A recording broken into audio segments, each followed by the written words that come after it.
বেলুড়ে acid হামলা, চাঞ্চল্য এলাকা জুড়ে। ঘুমন্ত অবস্থায় ঘরের ভেতরে এক তরুণীর শরীরে অ্যাসিড ছুঁড়ে মারা হয় বলে অভিযোগ। গতকাল রাত 1টা নাগাদ ঘটনাটি ঘটে।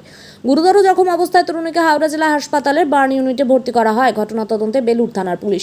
বৃহস্পতিবার সকালে ঘটনাস্থলে যান হাওড়া সিটি পুলিশের উচ্চপদস্থ আধিকারিকরা। ঘটনাস্থল পরিদর্শন করার সাথে সাথে পরিস্থিতি খতিয়ে দেখেন তারা। কে বা কারা এই ঘটনায় জড়িত তা জানার চেষ্টা চলছে। হাওড়া সিটি পুলিশের ডিসিপি বিশপ সরকার জানিয়েছেন, অভিযোগের ভিত্তিতে তদন্ত শুরু করা হয়েছে। তবে ঘরের দেওয়ালে যে ঘুলঘুলি রয়েছে সেখান থেকে অ্যাসিড জাতীয় কিছু তরল ঘরের ভেতরে ছুড়ে দেওয়া হয়েছে বলে অভিযোগ। তাতে ওই তরুণী ও তার মা জখম হন। তবে মায়ের আঘাত খুব একটা বেশি নয়। তদন্ত শুরু করা হয়েছে। ওই তরুণীর পরিবারের লোকজন ও প্রতিবেশীরা ঘটনার কারণ সম্পর্কে কিছু জানাতে পারেননি। তবে প্রত্যেকেই অবিলম্বে দোষীর গ্রেপ্তার দাবি করেছেন। পুলিশের প্রাথমিক অনুমান যে বা যারা এই ঘটনায় ঘটিয়েছে তারা ওই তরুণীর পরিচিত। ব্যক্তিগত আক্রোশ থেকে এই হামলা বলে মনে করা হচ্ছে। कौन किया कोई मालूम पड़ा? नहीं सर, किसी को नहीं देखा। कपर में एसिड क्या कौन सोया था कि कौन यहाँ पर? बच्चा सोया था, 2 बच्चा और 3 आदमी और लड़की के पास में था। कितना बजे हुआ था ये? सर ये 1 बजे भाई को बोला दो। 1:30 बजे हुआ घटना। रात 1:30 बजे।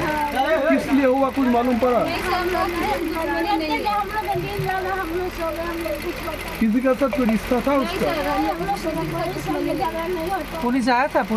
हाँ सर, सुना था कि उसका शादी होने वाला है जल्दी में, हाँ तो उसका बाद? मध्य में बात चला है। अच्छा, लड़की अभी क्या कर रही थी? पढ़ती थी कि ऐसे ही? अपना ट्यूशन पढ़ा रही है। अच्छा, अभी कैसा है? अभी तो पानी वानी चल रहा है, अभी तो ठीक है। एसिड कहाँ पर कहाँ पर पड़ी? फेंका है तेजब? हावड़ा में भर्ती मुख में हाथ में से? शरीर पे कहाँ पे लगा है?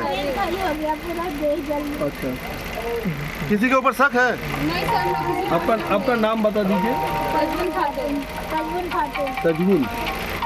মানে এখন অবধি আমরা যেটা কমপ্লেন পেয়েছি আর কি, মানে এখানে 6 জন মোট শুয়েছিলেন রাতে। ওই আপনারা হয়তো ওখানে দেখেছেন একটা ঘুলঘুলি টাইপের বানানো আছে, মানে 7-8টা ইট মিসিং আছে এয়ার সার্কুলেশনের জন্য। তো এনাদের যেটা কমপ্লেন আছে সেটা হচ্ছে রাত্রিবেলা কেউ কোনো অ্যাসিড জাতীয় কোনো ছুঁড়ে ফেলেন, এই আছে। ইনজিউর্ড কে বেসিক ইঞ্জুরি একজনেরই আছে, সে হাওড়া হসপিটালে আছে। আর তার মায়ের মডারেট ইঞ্জুরি আছে, বাট ঠিক আছে না। হ্যাঁ, না না, সবই তো জাস্ট ইনভেস্টিগেশন শুরু হলো। অ্যারেস্ট আটক কিছুই করা হয়নি এখন, স্টার্ট হয়েছে, তদন্ত চালু হয়ে গেছে। হ্যাঁ।